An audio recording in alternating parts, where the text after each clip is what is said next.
मंगलमूर्ति ठम अहिंसा पंचमो तवो देवावितं नमस्ते जस धमे स्वयंवरो।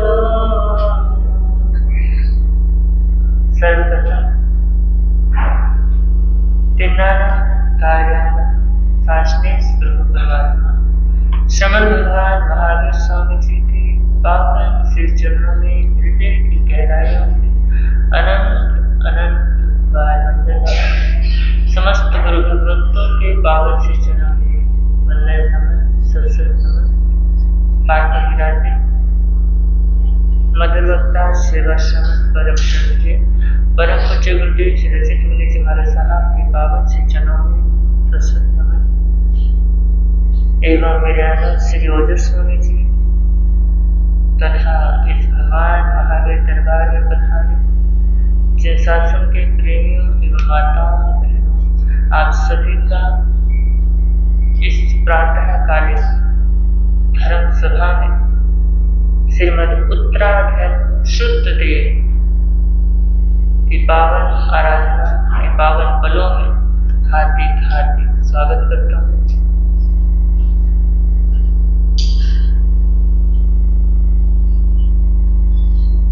सभी अपने अपने भाग्य को सराहें, अपने पुण्यवाणी को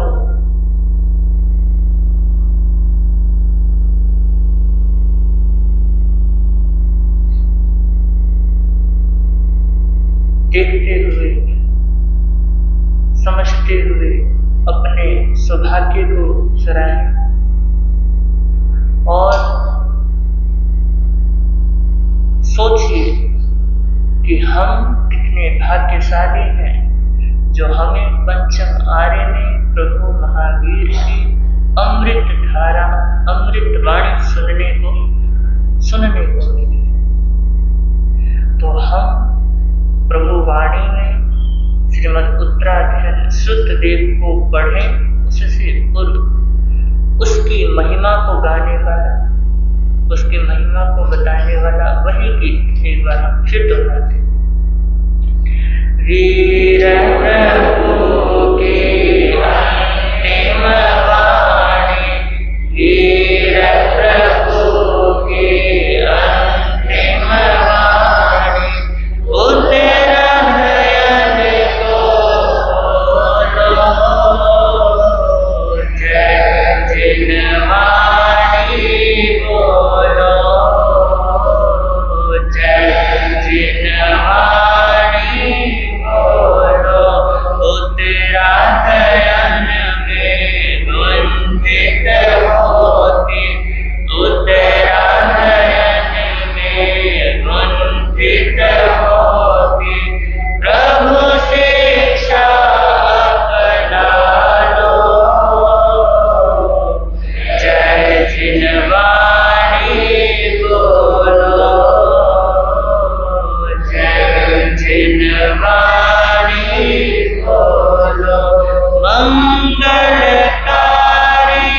भव भयहारी, जिनवाणी है शरणा, जिसके आराधन से निश्चित ही मिलता जन्म हरना,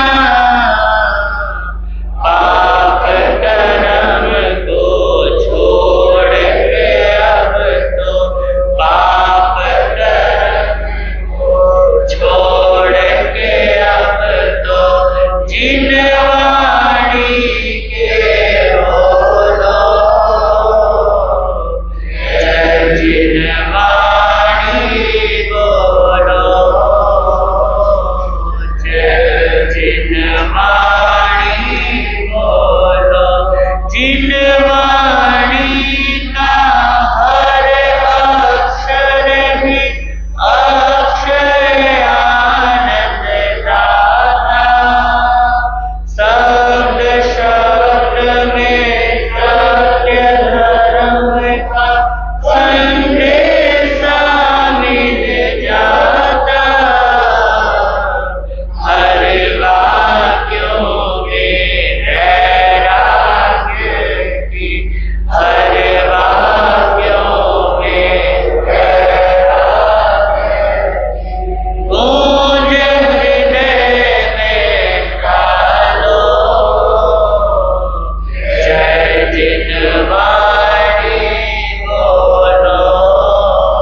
इधर उधर मत डोलो,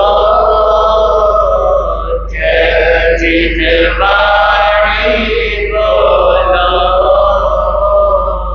जय जिनवाणी बोलो।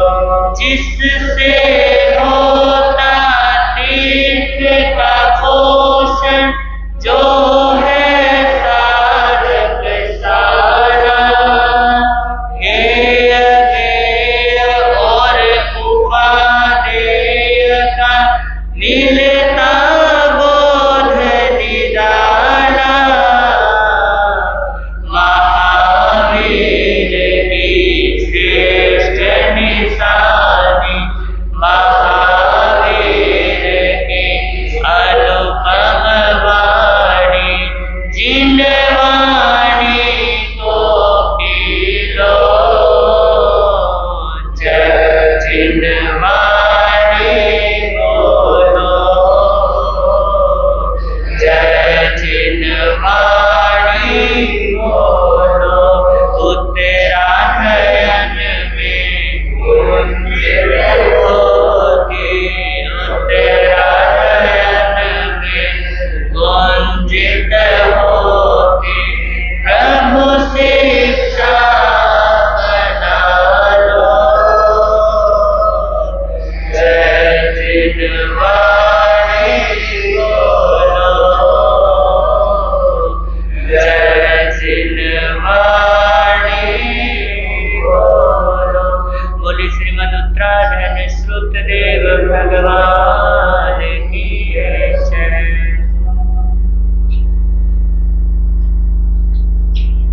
15वां अध्ययन।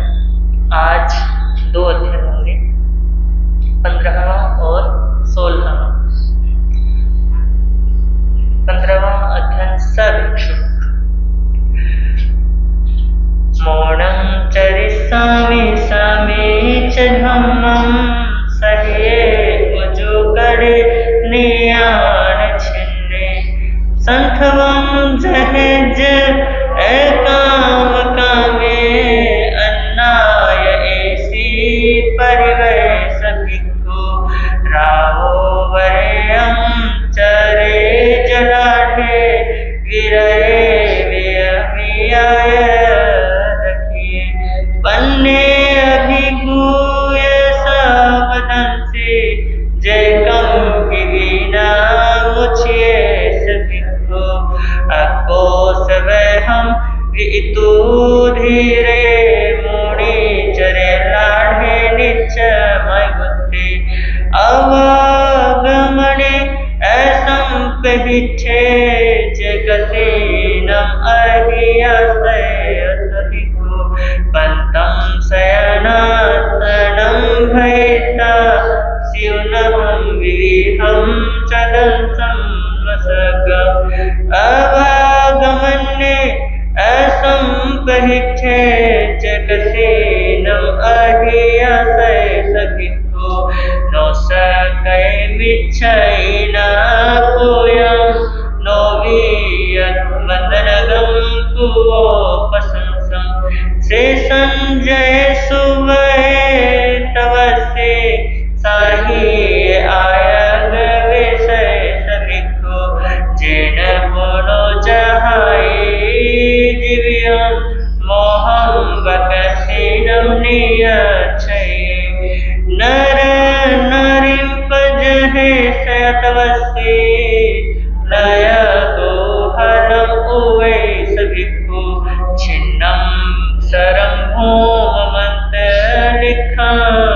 सुमिनं लखण्ड दण्डवत् सुविज्यम्, अंगविहारं सरस विजयं, जय विद्याहीन जीवाय सभिक्खु, मन्दं मूलं विविहं वेद चिन्ता, वामन वीरेण धूनेत स्नानम्, औरे शरणं तिगीच्छियं च, तं परिणाय परिवर्त भिक्खु, खत्तीयगण उग्राय पुत्ता, महान होय विविहाय सिपिनो, सिंवायासी लोग पूया तम परिणाय परिवय सभिखो कीनो चेत पव इयेन दिठा अपव इयेन वसंतो या हविजा देसिम इहलोय फलठा जो संथवम न करे सभिखो सेनासन पान भोयन विविहं खाएं साइवं परिसिम अदय पड़ी से ही नियंठे जे तथ न बहुसाए सभिखो जम किंची आहार पान गम विविहं खाएं साइवं परिसिम रथुम जो तम त्रिविहेन नानो कंपे मनवय काय सुसंगुड़े जैसे भिक्षु आयामगम चेव जवोदनम च सियं सुवीरच वोदगम च नोहिलय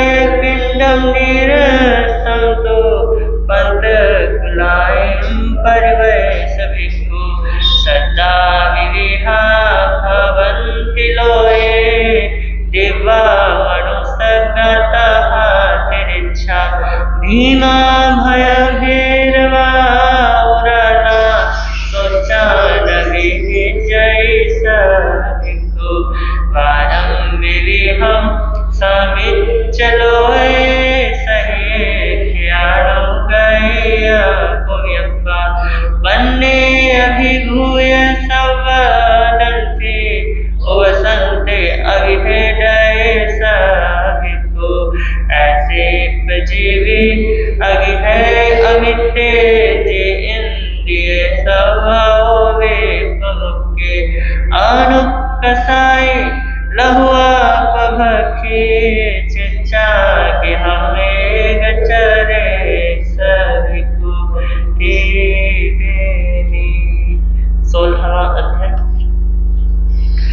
स्वयं में आवसं तेनम भगवया एवं खायम इह खलु थिरेहि भगवंतेहि 10 गंभ से समाहिए ठाना बन्नता जे भिक्खु सोचा निसम्म संजम बहुले संवर बहुले समाहि बहुले गुत्ते गुतिंदिये गुत्त बंभयारी सया अपमत्ते विहरेच कहरे खलु ते थिरेहि भगवंतेहि 10 गंभ से समाहिए ठाना बन्नता जे भिक्खु सोचा निसम्म संजम बहुले संवर बहुले समाहि बहुले गुत्ते गुतिंदिये गुत्त बंभयारी सया अपमत्ते विहरेच इमे खलु ते थिरेहि भगवंतेहि 10 गंभ से समाहिए ठाना बन्नता जे भिक्खु सोचा निसम्म संजम बहुले संवर बहुले समाहि बहुले गुत्ते गुतिंदिये गुत्त बंभयारी सया अपमत्ते विहरेच तंजः विवित्ताय सैनासनाय सेविता हवै से निगंथे नो इत्थि पशु पंडग संसताय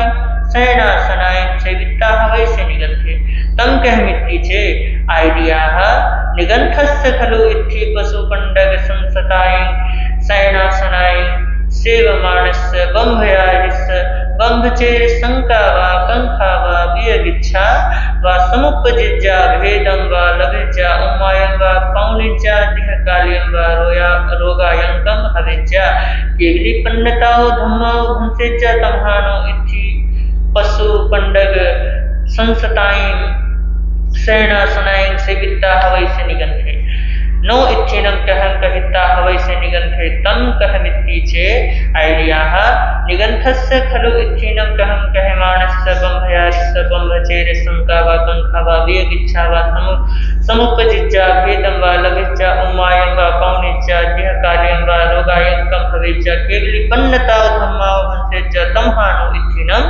कहं कहेज्जा नो इच्छेनं सध्यं सन्निषेज्जा गए विहरिता हवै से निगंथे तम कहमिति चे आइडियाः निगंथस्य खलु इत्थिहि सध्यं सन्निषेज्जायगस्य बंभयारिस्य बंभचेर शंका वा कंखा वा वियगिच्छा वा समुपजिज्जा भेदं वा लभिज्जं उमायं वा पौनिज्जा दिहकाल्यं वा रोगायंकं हविज्जा केवली पन्नताओ धम्माओ भंसेज्जा तम्हा खलु ने निगंथे इत्थिहि सध्यं सन्निषेज्जा गए विहरेज्जा नोइथिनम इंद्रियाय मनोहराय मनोरमाय आलोयिता निजहिता हवैसे निगंथे तम कहमिति चे आइडिया निगंथस्थ खलु इथिनम इंद्रियाय मनोहराय मनोरमाय आलोय मानस निझाय मानस बंभयारिस बंभचेर संकावा कंखावा वियगिच्छावा समुपजिज्जा भेदं वा लभेज्जा उम्मायं वा पौनिज्जा दिहकार्यं वा रोगायंकं भवेज्जा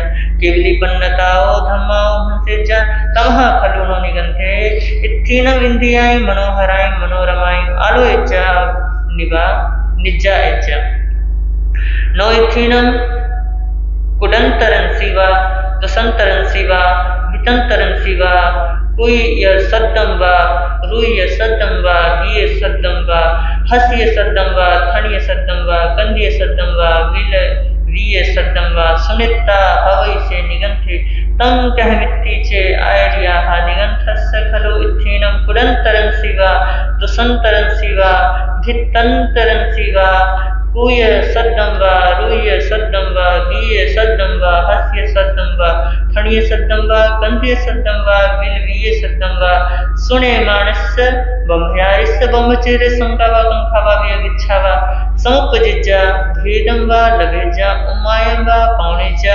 दीर्घकार्यं वा रोगायंकं भवेज्जा केवलीपन्नताओ धम्माओ हंसेज्जा तमः खलु नो निगंथे इत्थीनं कुंडु तरं सिवा दुसंतरं सिवा भित्तंतरं सिवा कूय सद्दम वा रूय सद्दम वा गिय सद्दम वा हस्य सद्दम वा थणिय सद्दम वा कंदिय सद्दम वा विलवीय सद्दम वा सुने माणे विहरेज्जा नो निगंथे पूवरय्यम पूवकीलियम अनुसरिता हवै से निगंथे तम कहमिति च आयर्या निगंथस्य खलु इत्थीनं पूवरयम पूवकीलियम अनुसरमाणस्य बंभयारिस बंभचेर संकावा कंखावा वियगिच्छावा समुपजिज्जा भन्देवा लभिज्जा उम्मायं वा पौनिज्जा दिहकार्यं वा रोगायंकं भवेज्जा केवलीपन्नताओ धम्माओ हंसेज्जा तमः खलु नो निगंथे इत्थीनं पूवरयं पूवकीलियम अनुसरिज्जा नो पण्यम आहारम आहारिता हवै से निगंथे तम कहमिति चे आयर्या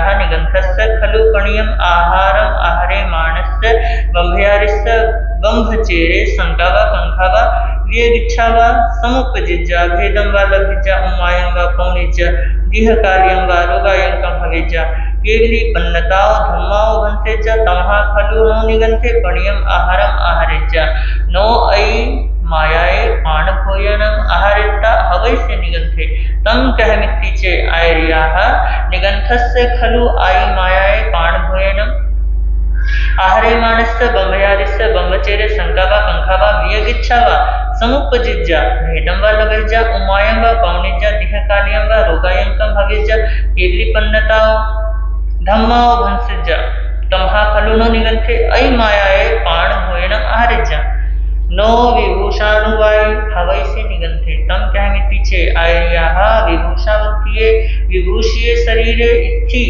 जनस्य अभिरसनिज्जे हवै तौनं तस्य इत्थि जनेनं अभिलसिज्यमानस्य बंभयारिस्य बंभचेरे संकावा कंखावा वित्तिगिच्छावा समुपजिज्जा भेयं वा लभिज्जा उम्मायं वा पौनिज्जा दिहकार्यं वा रोगायंकं भवेज्जा केवली पणत्ताओ धम्माओ हंसेज्जा तमः खलु नो निगंथे भूषानुवायी सिया नो सद्दरुवरस्य गंध फासानुवादी हवै से निगंथे तम कहमिति च आयर्या निगंथस्य खलु सद्दरुवरस्य गंध फासानुवादिस्य बंभयारिस्य बंभचेर संकावा कंखावा वियगिच्छावा समुपजिज्जा भेदं वा लभेज्जा उम्मायं वा पौनिज्जा दीर्घकार्यं वा रोगायंकं भवेज्जा केवलीपन्नताओ धम्माओ हंसेज्जा तमः खलु नो सद्दरुवरस्य गंध फासानुवादी हवेज्जा से निगंथे दसवें बंभचेर समाहि थाने हवै हवंतीय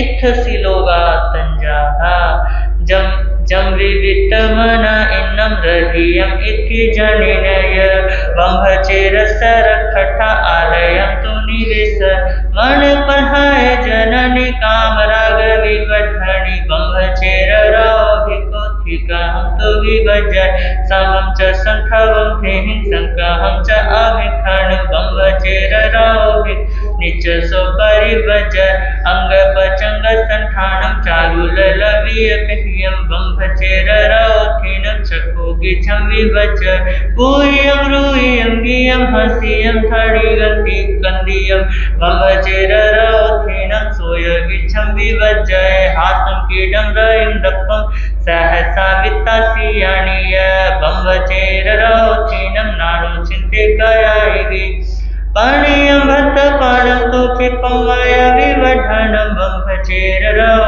भिक्खु नित्यसो परिवजय धम्मरधम्मियं काले जतथं पाणिहानवं नायिमतं तु भञ्जे च बम्भचेररौ सया विभूषं परिवज शरीर परिमंडनं बम्भचेररौ भिक्खु सिंगारथं न धारय सद्यरुवेय गंधेय रसिकासित हे वय पंचविह काम गुणे नित्यसो परिवजय आलोके जनैनोथि कहाय मनोरम संथवोचे वनारिणं तासिम इंद्रिय दर्शनम कोयं रूयं गियं हासभुत्तासियानीय पाणियं भट्टपाणं च अयिमायं पाणभोजनं गतभूषणमिठं च कामभोगाय दुर्जया नरसत्तगवेशिष्य विषं तालगूढं जहा दुर्जय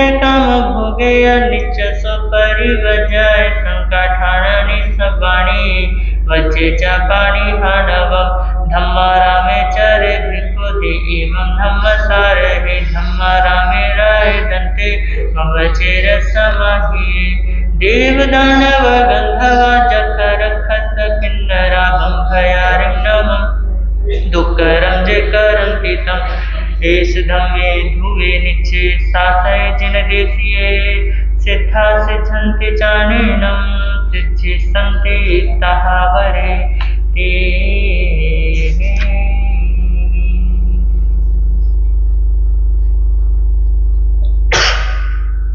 आलोयना पाठ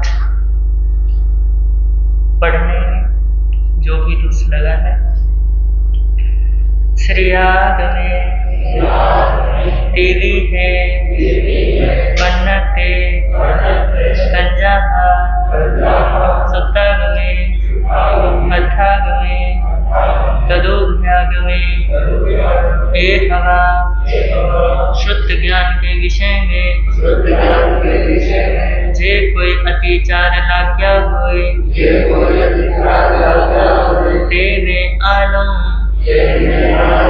जंगायठम वच्चामीड्यम हिनक्षरम अचक्षरम पैहिनम विनयहीनम जोगिनम घोषिनम सुठोदिनम दुठोपरिच्यम काले को सजाओ काले न को सजाओ है सजाइए सजायम सजाइए न सजायम तस्मिच्छामि दुःखदं तस्मिच्छामि दुःखदं तस्मिच्छामि दुःखदं।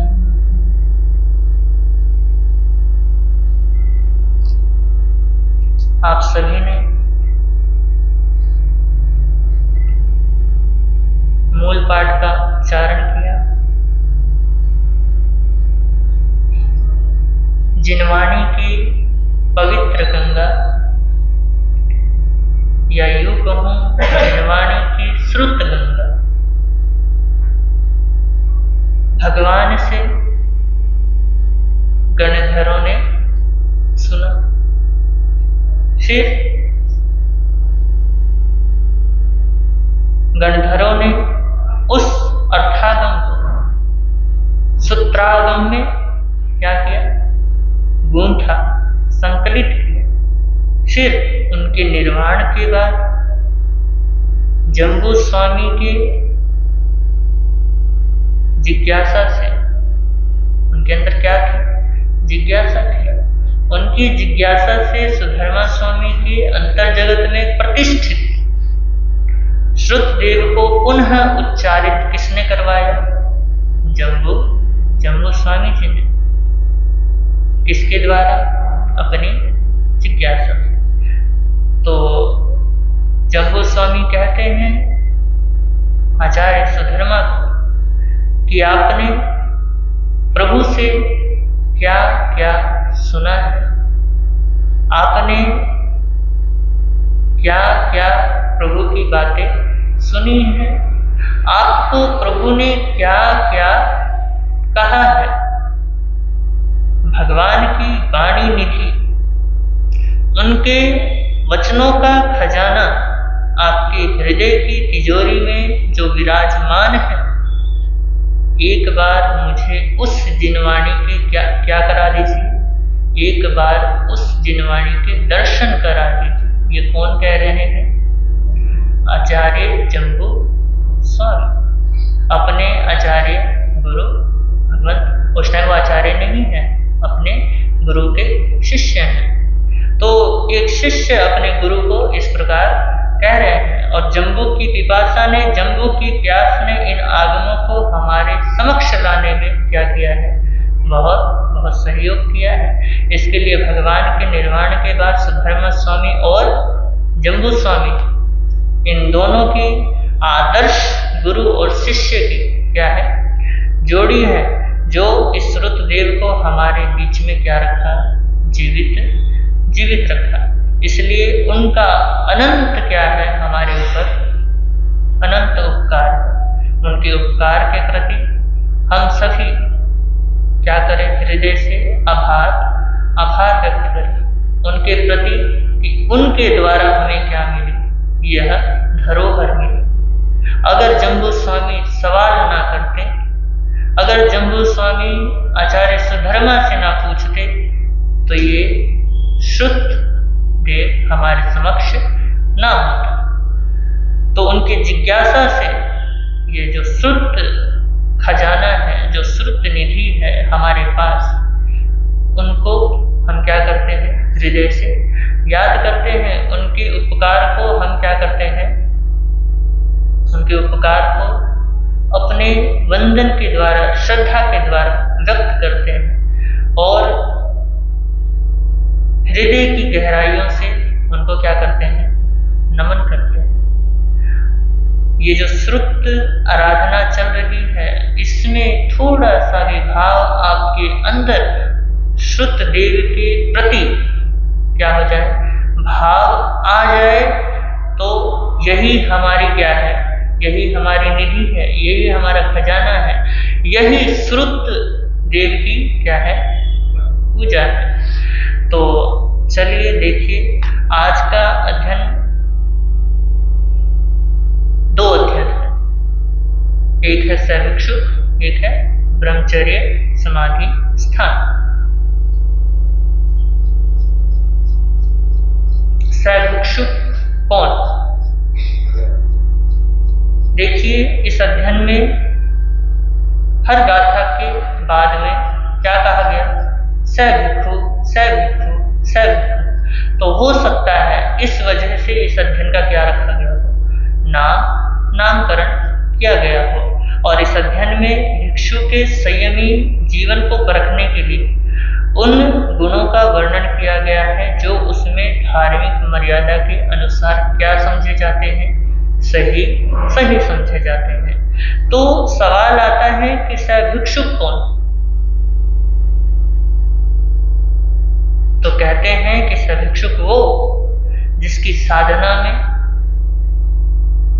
गरिमा होती है, जिसकी साधना में भव्यता होती है, जिसकी साधना में दिव्यता होती है, जिसकी साधना में संवेदना होती है।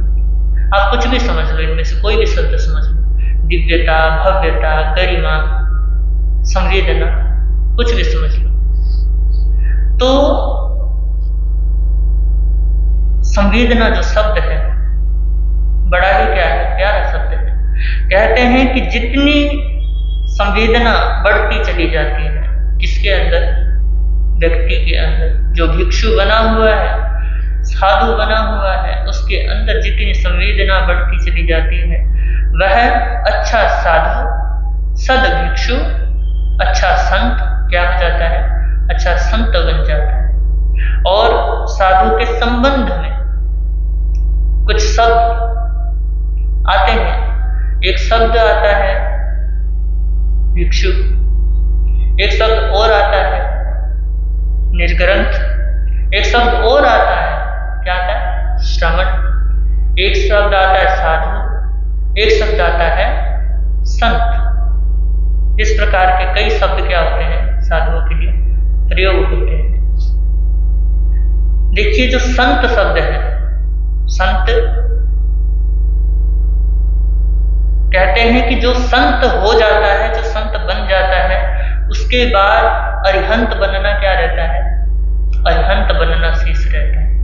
तो जो संत है, संत होना ये बहुत ऊंची बात है। संत बनना बहुत बड़ी बात है।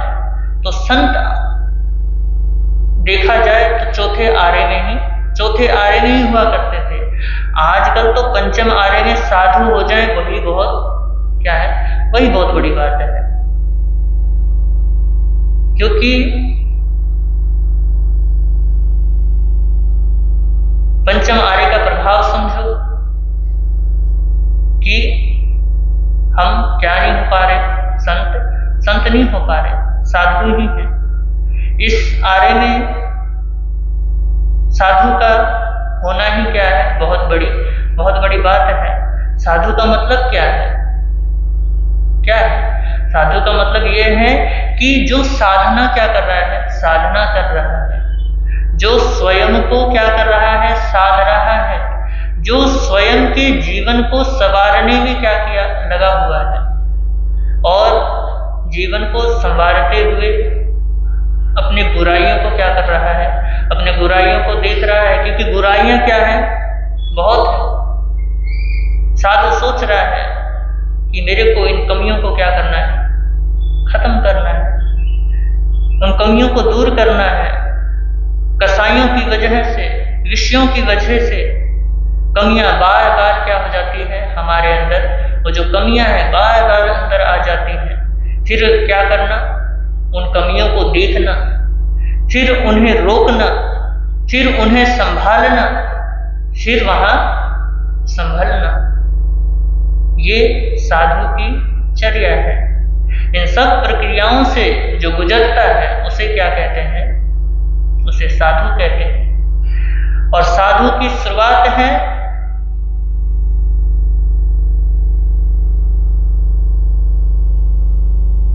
ये जो बातें कही, ये क्या है, साधु की शुरुआत है। और आपके लिए क्या कहा, श्रावक। क्या कहा, श्रावक, यानी आप दिल से ही सुन लो, क्या हो जाओ, दिल से ही सुन लो। ये भी बहुत बड़ी बात है, क्योंकि आजकल हमारा श्रावक दिल से सुनता नहीं है। सुनना भी वो चाहता है जो उसे क्या है, जो उसे पसंद है ना। आप वही चीज पसंद करते हो जो चीज आपको पसंद है। जैसे आपकी प्रशंसा, अगर मान लो महाराज ने कथा में आपका नाम ले लिया, तो आपको संत महाराज भी क्या करने लगते हैं, अच्छे लगने लग जाते हैं कि महाराज तो क्या है, बड़े अच्छे हैं कि भरी सभा में हमारा क्या लिया, नाम लिया। ये सुनना आपको क्या लगता है, ये पसंद है। लेकिन अपनी प्रशंसा सुनना ये श्रावक बने के लक्षण नहीं है। श्रावक कौन, श्रावक वो जो दूसरे आपको आपकी कमी बताए, क्या करे, दूसरे आपको आपकी कमी बताए, आपके बारे में जो भी गलत बातें हैं वो बताए, और आप उसे क्या कर लो, स्वीकार कर लो, और उन कमियों को सुनने की रुचि हो। जो आपके अंदर कमी है उन कमियों को सुनने की रुचि हो और उन कमियों को दूर करने की रुचि हो, वही क्या होता है, वही श्रावक होता है। और कहते हैं कि अधिकांशतः लोग अपनी कमियों को सुन करके क्या नहीं होते, राजी नहीं होते। अगर मान लो मैं आप सभी की क्या करता रहूं, बुराई ही करता रहूं, तो आप कहोगे महाराज लो जी, बार बार हमारी क्या करते रहते हो, बुराई ही करते रहते हो, कभी प्रशंसा भी कर लिया करो। तो देखा जाए तो ये सब कौन कराता है? ये सब कौन कराता है? तो कहते हैं जितनी मात्रा में अहंकार व्यक्ति के अंदर होता है वो अपनी कमी सुनना पसंद कम करता है ना? जिसके अंदर अहंकार जितना ज्यादा होगा वो अपनी कमी सुनना पसंद कम करेगा, यानी उसको पसंद ही नहीं होगा कोई उसकी छोटी सी भी क्या करे, कमी बताए। तो अंदर जितनी विनम्रता आती चली जाएगी, जितनी उसके अंदर सहजता आती चली जाएगी, कमी सुनना भी उसको उतना अच्छा लगने लगेगा और सुन करके उन कमियों को दूर करने का पुरुषार्थ भी उसके अंदर जगेगा। जो यह प्रवृत्ति है ये आपको क्या बनाती है? ये आपको श्रावक बनाती है। और कहते हैं हम सुनकर भी क्या हो जाते हैं, हम सुन करके भी तिर जाते हैं। देखिए साधुओं की शुरुआत भी सुनने से ही होती है, क्योंकि देखा जाए गुणस्थानों की दृष्टि से तो श्रावक का कौन सा गुणस्थान है? 5वां गुणस्थान है। और साधुओं के कौन सा गुणस्थान है? 6ठा गुणस्थान है। तो साधु बनने से पहले श्रावक होना बहुत जरूरी है, क्योंकि पहले अंदर सुनने के भाव तो जगे और सुनने के बाद ही सुधरने के भाव क्या होते हैं, सुधरने के भाव जगते हैं, तब क्या बनते हैं, तब साधु बनते हैं। देखिए संक्षेप में समझा दें कि प्रतिकरण में कितने शब्द आते हैं? 3 शब्द आते हैं, आपने सुना होगा, कामराग, स्नेहराग और दृष्टिराग। सुना? प्रतिकरण तो करते हो तो उसमें ये 3 शब्द आते हैं। तो दृष्टिराग, कामराग और स्नेहराग। देखिए जो कामराग है वो क्या चीज है? कामराग का मतलब है जो सचित और अचित, जिन वस्तुओं को छूने का मन करे, जिन चीजों को छू करके मन को आनंद आए, वो क्या है? कामराग है। कामराग में आकार क्या होता है? आकार प्रमुख होता है, यानी जैसे सोना है, चांदी है, इनको छू करके आपको क्या लगता है? अच्छा लगता है नहीं लगता? लगता है। और जैसे नोट है, नोट को भी छू करके आपको क्या लगता है? अच्छा लगता है। भले ही आपको ये श्रुतदेव को पढ़ते पढ़ते नींद आ जाए, लेकिन नोट गिनते गिनते नींद आएगा? नहीं आएगा। कोई भी हो नहीं आएगा। तो इसे क्या कहते हैं? इसे कामराग कहते हैं। अब स्नेहराग, स्नेहराग क्या है? स्नेहराग इस प्रकार है कि आपको माता पिता, भाई बहन, ताया ताई, चाचा चाची, ना जाने कितने संबंध हैं, इनसे क्या होना, इनसे राग होता है। ये साधु साध्वी में भी लागू होता है। अपने साधुओं को अपने चेलों से राग होता है, अपने गुरु से राग होता है, अपने साधु साध्वी संग परिवार से क्या होता है? प्यार होता है। ये क्या है? स्नेहराग है। और दृष्टिराग, दृष्टिराग क्या है? हर इंसान की क्या होती है? अपनी अपनी मान्यता होती है, अपनी अपनी धारणा होती है, अपनी अपनी सोच होती है। तो अपनी मान्यता से इतने बंध जाते हैं, उसे क्या कहते हैं? उसे हम दृष्टिराग कहते हैं। और वो मान्यता जो बंधता है वो दृष्टिराग कहलाता है। और कहते हैं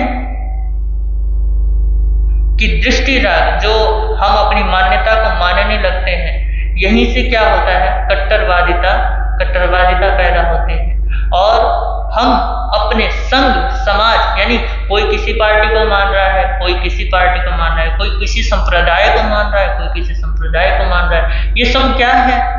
ये सब दृष्टिराग है, यानी अपने मान्यता को मानना।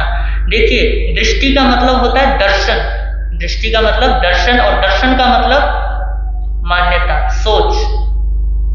तो ये है दृष्टिराग। आगे कहा कि भिक्षु तत्ववेता होता है।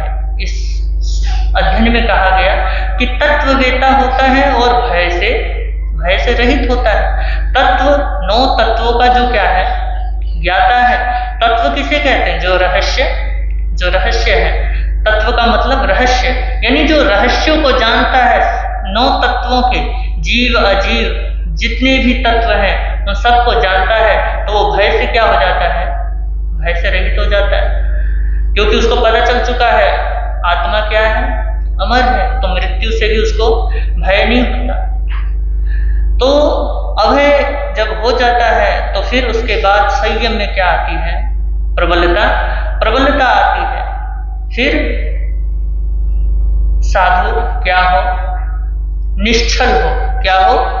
निश्चल हो। जिसे आप कहते हो कथनी करनी में फर्क, यानी अंदर कुछ बाहर कुछ, ऐसा साधु की वृत्ति ना हो।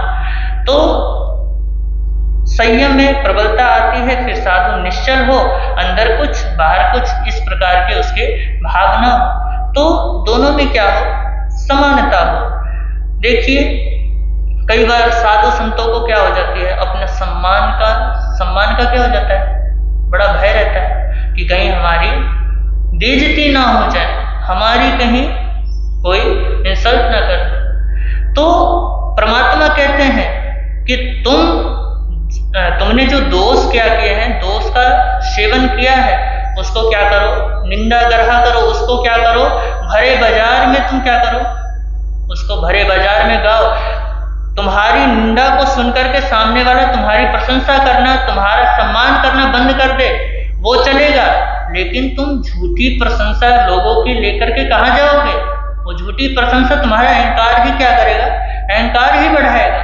और इसीलिए तो परमात्मा महावीर ने बड़ा गजब किया है कि चाहे भगवान के शासन में चाहे सम्राट भी दीक्षा ले, चाहे धनाढ़ दीक्षा ले, चाहे कोई भी दीक्षा ले, तुम्हारे को भिक्षु किस लिए बनाया है?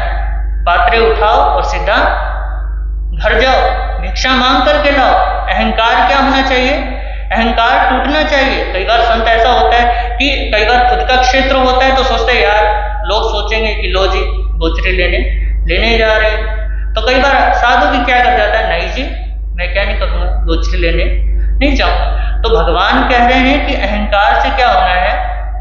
अहंकार से दूर होना है, अहंकार को तोड़ना है, अहंकार को खत्म करना है, तभी तुम्हारी साधुता पवित्र होगी।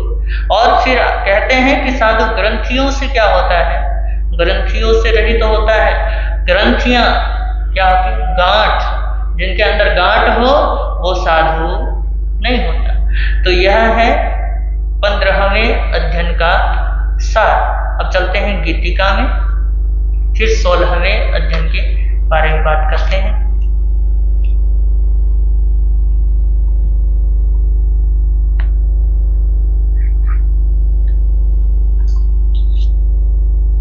सद भिक्षु कौन होता दिव्य जिसकी साधना, तत्ववेता अभय है वो प्रबल संयम पालना।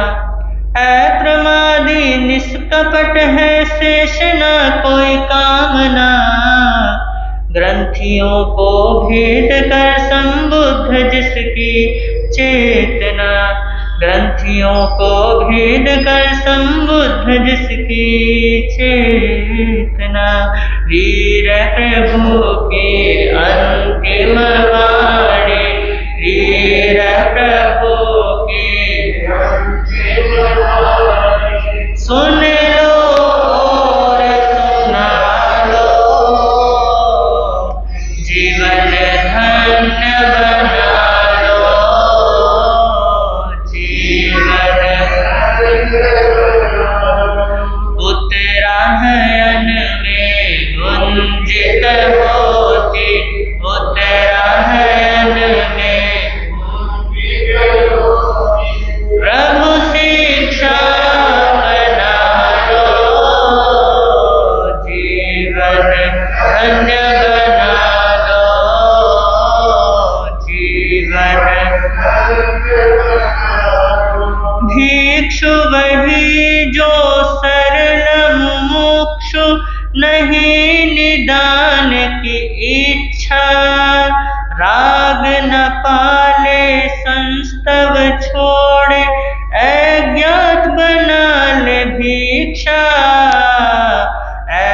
प्रतिबद्ध विहार करे जो उनकी महिमा गालो। जीवन धन्य बना लो, जीवन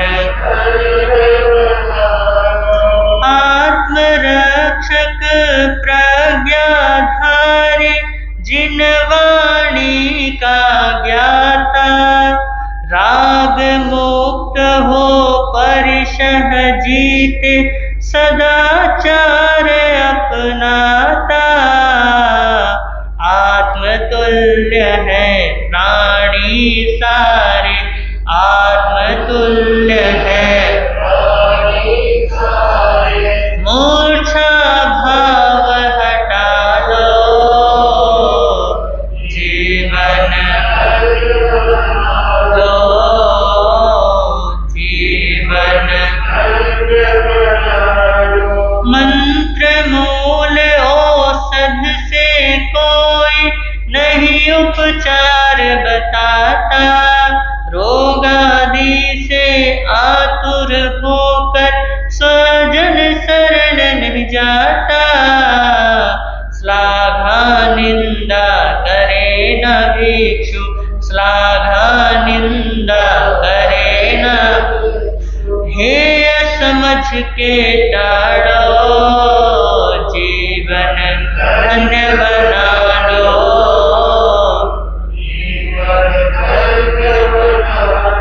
लौकिक फल की चाहत में संग नहीं वो करता।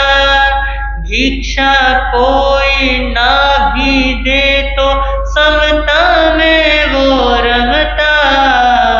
ज्ञान दान ही करता भिक्षु, ज्ञान दान ही करता भिक्षु। ज्ञान का दीप जला लो, जीवन धन्य बना लो, जीवन धन्य बना लो। नीरस भोजन मिले या पानी, निंदा कभी न करता।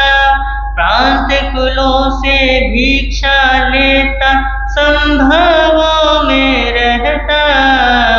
सुनकर रौद्र गर्जना कोई, सुनकर रौद्र गर्जना, मन में भय न पालो, जीवन लो, जीवन जीविका नहीं शिल्प कर्म से अनगारी बन रहता। इंद्रिय जेता अल्प कषाय, मित्र शत्रु नहीं रखता। सदाचरण से विचरण करके, सदाचरण से विचरण करके, सद्भिक्षु तुम कहालो, जीवन धन्य बना लो, जीवन धन्य बना लो।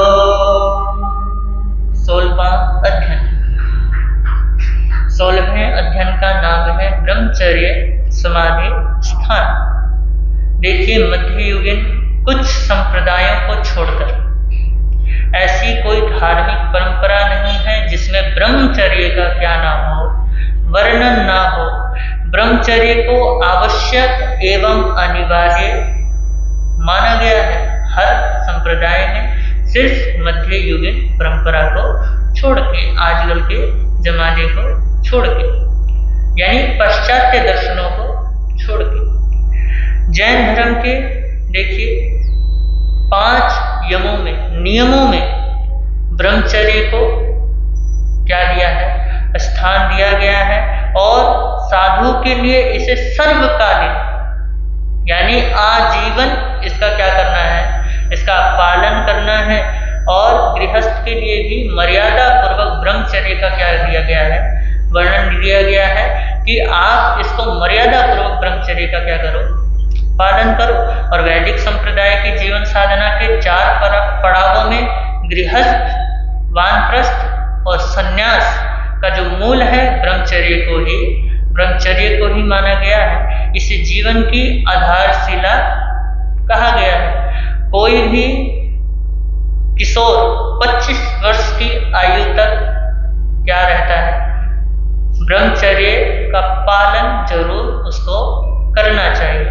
ये शास्त्रों की वाणी है और ब्रह्मचर्य की महिमा का वर्णन आयुर्वेद ग्रंथों में भी किया गया है और वहाँ कहा गया है मरणम बिंदु पातेन जीवनम बिंदु धारण, अर्थात ब्रह्मचर्य पालन से ही क्या होता है, जीवन संवरता है, जीवन मिलता है और ब्रह्मचर्य भंग करने से क्या होता है, मरण हमेशा निकट रहता है। तो एक अन्य ऋषि कहते हैं ब्रह्मचर्येण तपसा देवा मृत्यु मुपाघ्नति, यानी ब्रह्मचर्य रूपी तप को जो धारण करता है, क्या करता है, ब्रह्मचर्य रूपी तपस्या को जो करता है वह मृत्यु की भी क्या कर देता है, मौत कर देता है, अर्थात जन्म मरण से मुक्त हो जाता है। और ब्रह्मचर्य का जो अर्थ है, जो इसका सही अर्थ है, कहते हैं कि ब्रह्म अर्थात आत्मलोक में विचरण करना, यानी शरीरासक्ति से, शरीर के राग से क्या हो जाना, मुक्त हो जाना, बाहर से अंदर की ओर आना, ये नहीं कि बाहर की ओर ही जाना। ब्रह्मचर्य का मतलब ये नहीं है कि भैया भगवान ने कहा है कि स्त्री का संग नहीं करना, पुरुष का संग नहीं करना, यही क्या है, यही ब्रह्मचर्य है, ऐसी बात नहीं है। भगवान ने 10 समाधि स्थान बतलाए, वो साधक उसको देख करके ये ना समझे कि भैया बस उनसे क्या करना है, उनसे बचना है। ये है भगवान ने बाहरी चीजों को निर्मलता पूर्वक तुमको क्या कहा है कि नियम इस प्रकार तुम पाल सकते हो, इस तरीके से बच सकते हो, लेकिन इसका भावार्थ यह है कि तुम क्या कर जाओ, अंदर की ओर प्रवेश कर जाओ। तो ये जो बाधाएं हैं क्या हो जाएंगी, ये सारी बाधाएं समाप्त हो जाएंगी और साधक को यह जानकर चलना होगा कि बाहरी जो ब्रह्मचर्य नियम है उसको क्या करना है, उसको समझना है और केवल चारों ओर के वातावरण की निर्मलता के लिए है। इस प्रकार सोच करके इनका वास्तविक उद्देश्य आत्मरमण है, इस बारे में विचारना चाहिए और यह है ब्रह्मचर्य अध्ययन का सार। और अगर ब्रह्मचर्य के बारे में अगर आपको जानना है 10 समाधि स्थान कौन से हैं, तो आप इस अध्ययन को क्या करें, स्वयं पढ़े तो ज़्यादा समझ आएगा। अब चलते हैं इसकी गीतिका में, तो इससे और ज़्यादा आपको क्या होगा, समझ में आएगा। ब्रह्मचारी की सभी है सफल होती साधना, त्याग कर मैथुन वृत्ति को व्रत नियम की पालना, आत्म भावों में रमण है ब्रह्म व्रत की पूर्णता, देव दानव नमन करते जान उनकी श्रेष्ठता, देव दानव नमन करते जान उसकी श्रेष्ठता, वीर प्रभु के अंतिम वाणी, वीर प्रभु की अंतिम वाणी, सुन लो और सुना लो, जीवन धन्य बना लो, जीवन